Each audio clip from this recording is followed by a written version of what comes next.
Olá, meu nome é Bianca Vidal da Fonseca, estudante da Faculdade Uninter, Polo de Florianópolis. Meu RU é 1823173. Eu estou aqui hoje para falarmos um pouquinho sobre literatura. Iniciaremos falando sobre Monteiro Lobato. Monteiro Lobato é o maior nome da literatura infantil. Seu nome por inteiro é José Bento Renato Monteiro Lobato, paulista, nascido em 1882, foi escritor, ativista, diretor e produtor brasileiro. Morreu em 1948, com 66 anos. Foi importante editor de livros inéditos e autor de importantes traduções.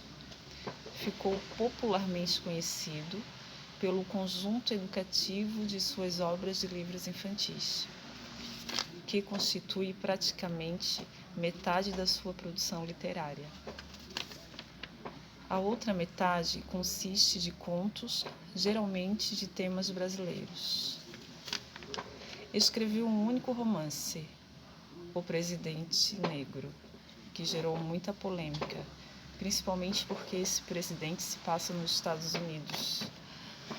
Esse livro do Monteiro Lobato, ele não foi muito bem visto pelo povo americano na época e acabou sendo proibido de ser vinculado no local.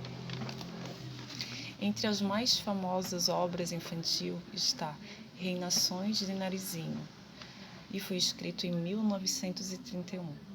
Caçadas de Pedrinho, escrito em 1933, e O Pica-Pau Amarelo, em 1939. Monteiro Lobato é bastante conhecido entre as crianças, pois se dedicou a um estilo de escrita com linguagem simples, onde realidade e fantasia estão lado a lado.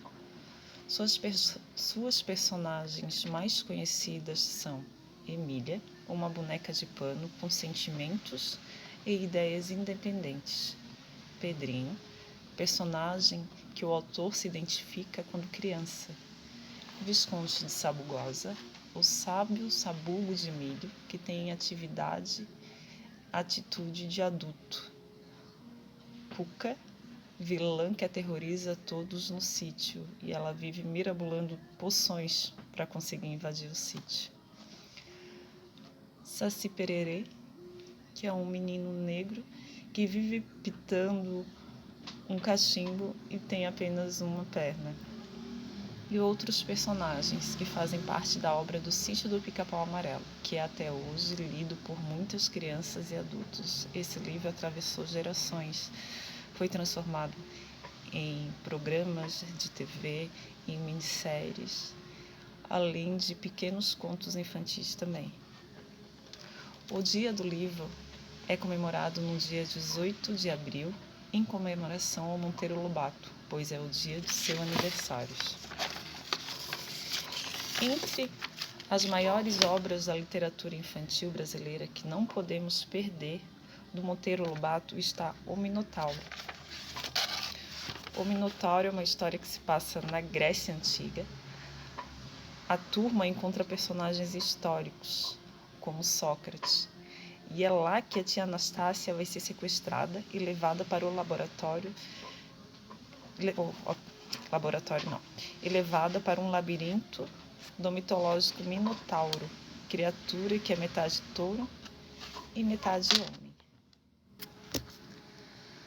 Falando um pouco mais das obras de Monteiro Lobato, vamos falar do Sítio do Pica-Pau Amarelo, que foi escrito em 1939. Em O Pica-Pau Amarelo, os personagens do mundo real, como a Dona Benta, Narizinho, Pedrinho e a avó, convivem com criaturas fantásticas, como princesas, fadas e personagens importantes da nossa cultura, como Saci. Esses textos mais famosos do escritor foram inspirados nos livros que Monteiro Lobato leu quando ainda era criança, na biblioteca do avô, o Visconde de Tremembé. Lobato foi alfabetizado em casa pela própria mãe e sempre teve gosto pela literatura e pela escrita. Mas foi depois do nascimento dos filhos que decidiu se dedicar ao universo da literatura infantil. Monteiro Lobato é um nome incontornável da nossa literatura. Ele foi o primeiro autor da literatura infantil que ousou usar personagens local como a Cuca. Uma curiosidade sobre a obra: o sítio do Pica-Pau Amarelo existiu na vida real. Ele estava situado em Taubaté, em São Paulo. Vamos falar agora de mais uma das obras, Reinações do Narizinho. Essa obra foi escrita em 1931. Muitas das histórias infantis de Lobato foram inventadas para serem contadas para os próprios filhos, Ruth, Guilherme, Edgar e Marta.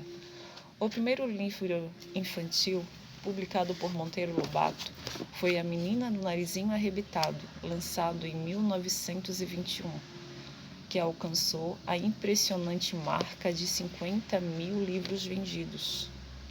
Depois dele vieram outros títulos infantis, que em 1931 foram reunidos num único livro chamado As Reinações de Narizinho. Nas páginas da obra, lemos as pequenas aventuras vividas por personagens do mundo real, como a menina Narizinho, que interagem com criaturas do mundo da imaginação, como princesa e fadas. No mesmo ano do lançamento de Reinações de Narizinho, Monteiro Lobato fundou, ao lado dos colegas, a Companhia Petrópolis do Brasil, que se dedicava à extração de petróleo do nosso país. Por mais contraditório que possa parecer, o lado artístico de Lobato foi sendo desenvolvido em paralelo com seu trabalho formal no setor petrolífero. Iremos agora falar do livro O Saci. O Saci foi lançado no princípio da carreira literária de Monteiro Lobato, logo depois do lançamento de A Menina do Narizinho Arrebitado. A obra infantil apresenta para as crianças um dos mais importantes personagens da cultura nacional, o Saci Pererê, o menino negro de uma perna só. Cheio de energia, provoca curiosidade, especialmente de Pedrinho, que segue as pistas dadas pelo tio Barnabé para conhecer a criatura mística no meio da floresta. Nessa produção estão reunidas 28 histórias tradicionais populares que Lobato adaptou, porque poderiam ser, a princípio, assustadoras para as crianças. O seu projeto era, através das crianças, ajudar a divulgar a cultura tradicional do nosso país. O livro infantil foi resultado de uma pesquisa extensa que Lobato havia realizado anos antes. Já em 1918, o escritor havia publicado no jornal O Estado de São Paulo um inquérito intitulado O Saci Pererê. Agora iremos falar de outro sucesso de Lobato, A Chave do Tamanho. Esse livro foi escrito em 1942. Em sintonia com o momento do mundo, A Chave do Tamanho tem como pano de fundo a dura realidade da guerra. A obra infantil mistura ficção e realidade e apresenta o conflito para as crianças através do olhar de Emília. A jovem boneca de pano deseja encontrar a casa das chaves para poder desligar a chave de guerra e assim salvar uma série de pessoas. O princípio dos anos 40 foi particularmente difícil para o escritor. Lobato foi preso em março de 1941, sendo condenado por motivos políticos a 6 meses de prisão. A pena acabou caindo pela metade, mas ainda assim Monteiro Lobato ficou encarcerado. De toda forma, o escritor entrou num período depressivo e com poucas produções literárias. A única exceção foi A Chave do Tamanho. Em termos financeiros, durante esse período, o intelectual passou a viver exclusivamente de traduções.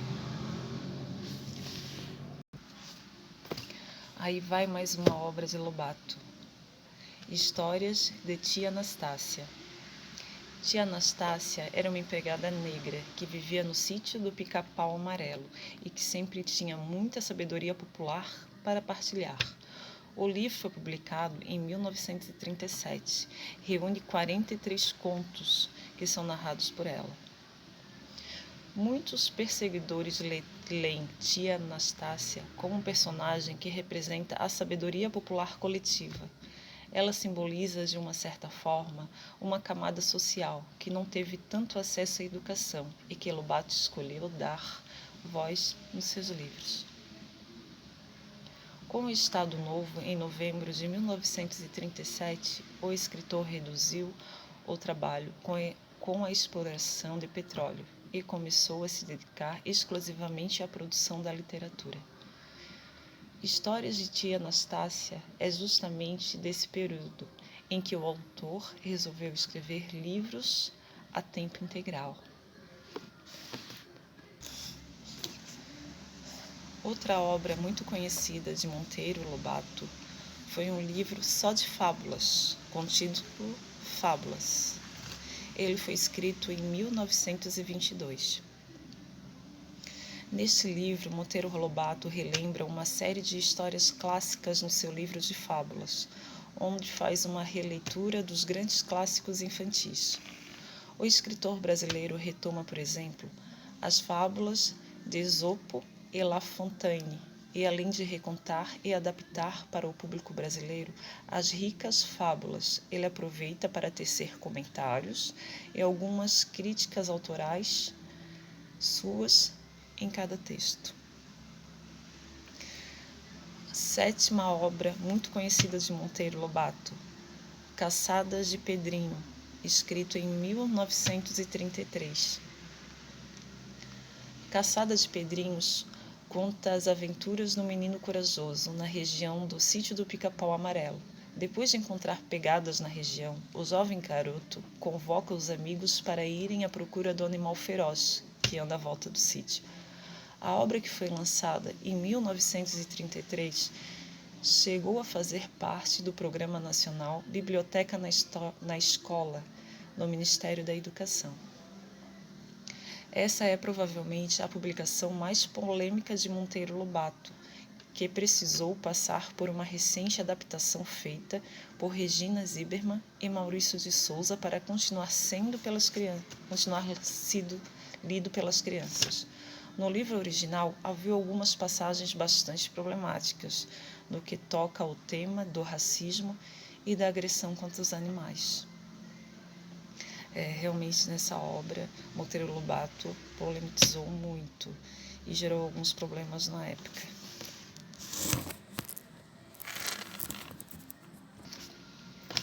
Falemos agora da oitava obra mais conhecida de Monteiro Lobato, Memórias da Emília, escrito em 1936.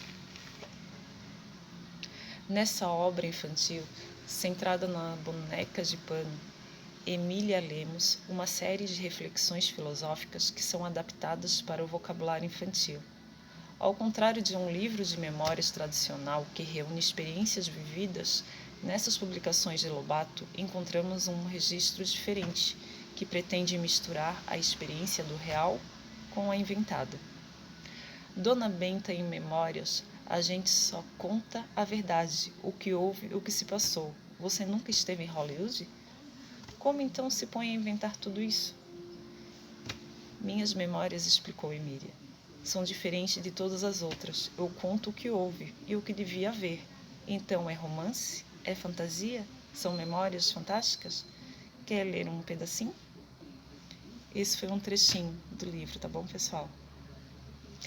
No mesmo ano que publicou Memórias de Emília, Monteiro Lobato lançou para o público adulto a obra O Escândalo do Petróleo, um livro que acabou sendo censurado pelo governo de Getúlio Vargas. Nona obra de Monteiro Lobato,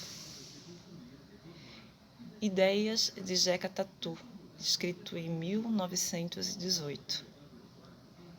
A obra Ideias de Jeca Tatu reúne 35 textos, a maior parte deles publicado em jornais e revistas, e tem como traço comum o sentimento nacionalista que movia o escritor.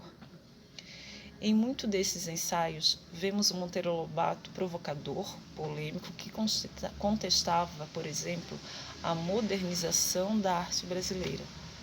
Antenado com o que estava passando no Brasil e no mundo, o escritor foi também um visionário e antecipou uma série de conflitos políticos e sociais que passariam nos anos a seguir.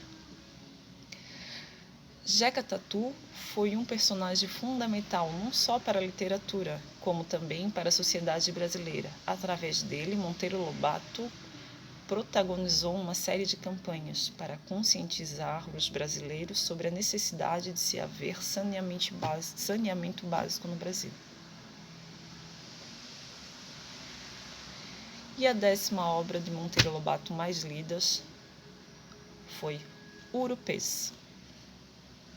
Urupês foi um livro de estreia de Monteiro Lobato na literatura e reúne histórias reais e fictícias da região paulista. Essas histórias foram inspiradas nos enredos que ouvia enquanto vivia no interior. Foi em Urupês que surgiu pela primeira vez o personagem Zeca Tatu, que representou o sertanejo brasileiro. A figura do caboclo ignorante já havia aparecido rapidamente numa carta chamada Velha Praga, que enviou para o jornal O Estado de São Paulo e acabou sendo publicado. Urupês esgotou no primeiro mês de vendas e causou enorme polêmica na sociedade. Influente, Monteiro Lobato foi promotor e, ao mesmo tempo, muito ativo na sociedade, tendo escrito para uma série de revistas e jornais. Uma dica das literaturas de Lobato sobre gramática é Emília no País da Gramática. Esse livro, Emília no País da Gramática, além de divertido, é provavelmente a mais original gramática já escrita, na qual a nossa língua é apresentada como um país. País da gramática, povoado por sílabas, pronomes, numerais e advérbios. Ele é ótimo para ensinar a criançada a ler. Eles aprendem de uma forma divertida e realmente se interessam. Este livro conta a viagem que Pedrinho, Narizinho, Visconde, Quindim e Emília fazem até o País da Gramática. Lá eles aprendem a língua portuguesa de um jeito muito divertido, usando a imaginação e a criatividade. Desse modo, ficam sabendo sobre a origem e o significado das palavras e como escrevê-las corretamente, formando frases coerentes e coesas. Emília no País da Gramática, além de divertido, é provavelmente a mais original gramática já escrita, na qual nossa língua é apresentada como país, o país da gramática, povoado por sílabas, pronomes, numerais, advérbios, verbos, adjetivos, substantivos. Livro este que prova que a gramática pode ser estudada de maneira divertida. Que tal falarmos sobre algumas curiosidades sobre Monteiro Lobato? Apesar de defender uma arte puramente brasileira, Monteiro Lobato é considerado por alguns pesquisadores um americanista, isto é, um conhecedor e, em certa medida, um admirador das conquistas e valores norte-americanos. O encanto surgiu em sua viagem à terra do Tio Sam entre 1926 e 1930. Depois disso, chegou a atuar na União Cultural Brasileira dos Estados Unidos. Mais tarde, no entanto, se demitiu ao ver todo aquele vigor econômico que tanto admirava se transformar numa força opressora na América Latina. Além de entreter as crianças, Monteiro Lobato também apoiava a extração de petróleo no Brasil. Isso mesmo. O autor de livros infantis também se dedicou à indústria e foi um dos fundadores da Companhia de Petróleos do Brasil, inaugurada em 1931, logo após voltar dos Estados Unidos. Em 1936, publicou O Escândalo do Petróleo, livro que esgotou em poucas semanas e foi censurado pelo governo Vargas. A constante censura do governo varguista foi o estopim para que o Lobato se aproximasse das ideias comunistas. Após enviar cartas a Getúlio criticando sua gestão do petróleo brasileiro, o escritor foi condenado a 6 meses de prisão por injúria ao Estado. Saiu da cadeia depois de 3 meses e foi convidado a se juntar ao Partido Comunista da Europa. Ao Partido Comunista da época, me desculpe, uma correção aqui. Mas recusou, não queria entrar para a vida política. Após acompanhar pesquisas sobre saúde pública no bairro de Manguinhos, no Rio de Janeiro, Lobato transformou o Jeca Tatu em um símbolo da importância do saneamento básico no Brasil. Com contos, tirinhas e anúncios, o escritor queria conscientizar a população sobre o problema sanitário e pressionar a elite a prover o serviço ao povo. Monteiro Lobato era racista, como revela um estudo publicado em 2013. O escritor era próximo dos médicos Renato Ken e Arthur Neiva, que difundiram o conceito de eugenia no Brasil, e também foi membro da Sociedade Eugênica de São Paulo. Em um trecho de uma carta a Neiva, Lobato inclusive defendeu a criação de uma Ku Klux Klan no Brasil. Um dia se fará justiça à Ku Klux Klan. Tivemos aí uma defesa dessa ordem, que mantém o negro em seu lugar, e estaríamos hoje livres das pestes da imprensa carioca. Isso é uma das falas de Monteiro Lobato.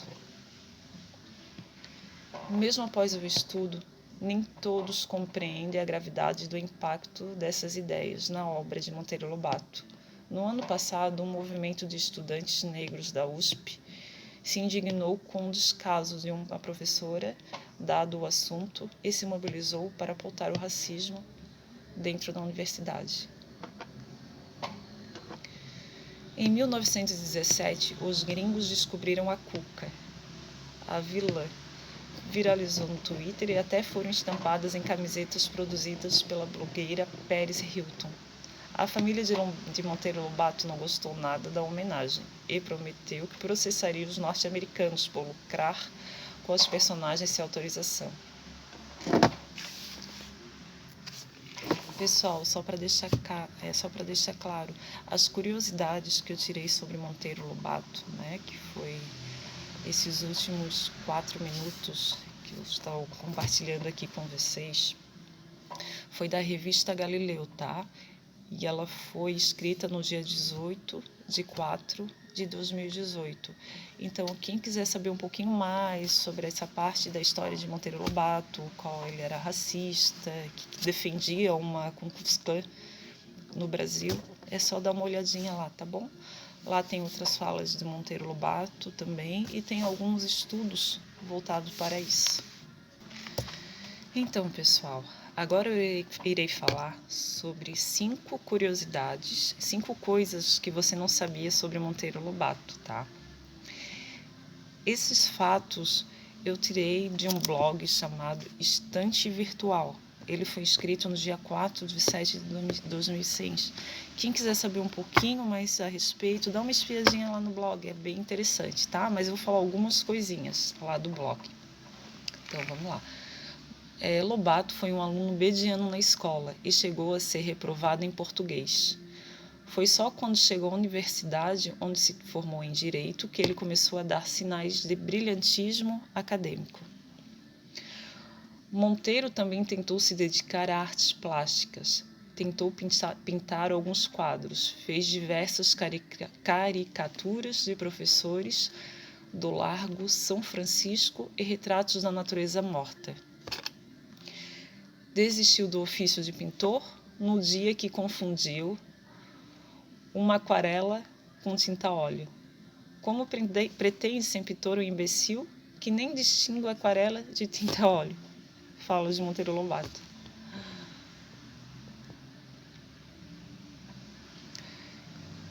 Em 1917, esse é um terceiro fato curioso, o autor foi contratado como jornalista nas publicações O Estado de São Paulo, a revista do Brasil. Fez tanto sucesso que acabou se tornando o dono da revista em 1918. Quarto fato. Lobato fez muito sucesso entre os leitores dos países como Uruguai, Argentina, para onde o escritor se mudou em 1946.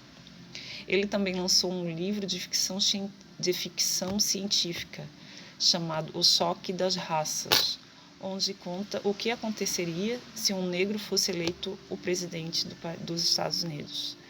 Esse livro ele gerou muita polêmica mesmo nos Estados Unidos. E foi até proibido por lá. A coincidência é que depois de muitos e muitos anos, esse livro ele previa que 2000 e tanto um presidente negro seria eleito e causaria o caos nos Estados Unidos. Como ele foi escrito numa época muito racista, os americanos eles ficaram muito ofendidos, né, com o fato de um negro chegar à presidência, e ainda mais nesse livro ele diz que o presidente ele não chega realmente a exercer o cargo, porque no dia que ele iria exercer o cargo ele é assassinado. Então os Estados Unidos ficou em choque com esse livro e proibiu que se falasse a respeito do livro e que vendesse em qualquer local. Quinto fato. O sítio do Pica-Pau Amarelo existe e fica na cidade de Taubaté, e as visitas são gratuitas. Os turistas podem tirar fotos com os personagens, assistir peças baseadas nas histórias do autor, visitar o museu e participar de diversas atividades. Então, pessoal, aí falamos um pouco sobre as curiosidades do Monteiro Lobato, né, a importância para a literatura infantil. Ele é um dos dois escritores mais conhecidos, se não o mais conhecido da nossa literatura, né? Realmente, obras deles que foram escritas, que até hoje passaram de gerações para gerações e continuam encantando, né? Meus pais curtiram quando era criança, eu curti quando era criança, meu filho de 12 anos também curtiu, também conhece, e eu sei que essa turminha que está vindo também está curtindo as histórias dele, as histórias doces do sítio, né? Como não se encantar com a história do sítio do Pica-Pau Amarelo, né? Onde histórias fantásticas acontecem. Cada episódio ele narra histórias de contos onde ele mistura fantasias, né? Não é mesmo? Então, pessoal, espero que vocês tenham gostado. Eu fico aqui, então. Na próxima obra, iremos falar um pouquinho sobre outros autores da nossa literatura. Tchau, tchau.